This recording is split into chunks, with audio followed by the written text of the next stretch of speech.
વીરા પ્રધાન પોકરણ કરીને ધરાવ પર ધર્મ મેતુલ વસ્તી રહે છે મારા વીરા.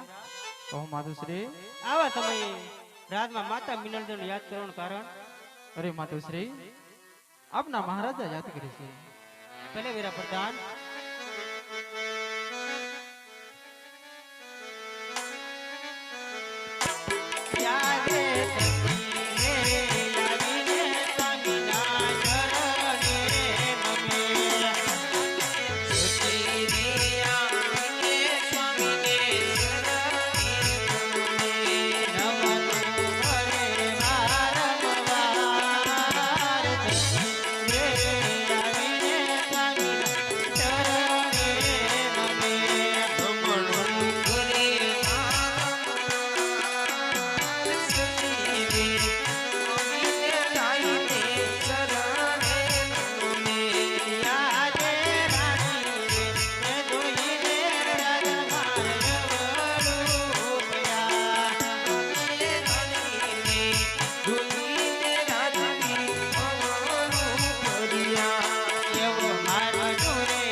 મારા લેતા નથી જતો યાર વાલવા દાદા તમારી પાછા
રે સતી કહો મારા નાથ.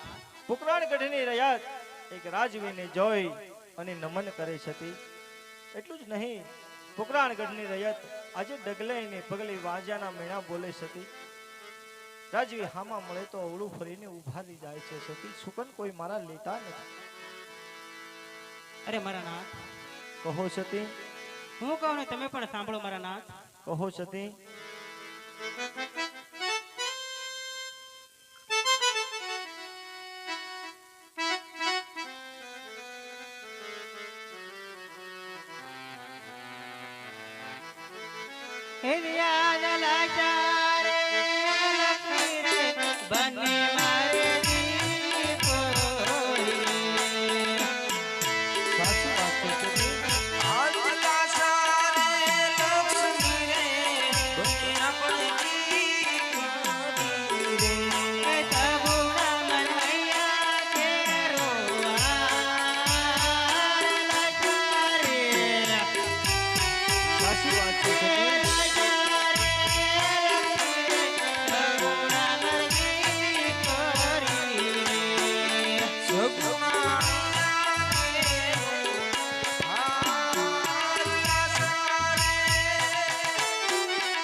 સાચી વાત છે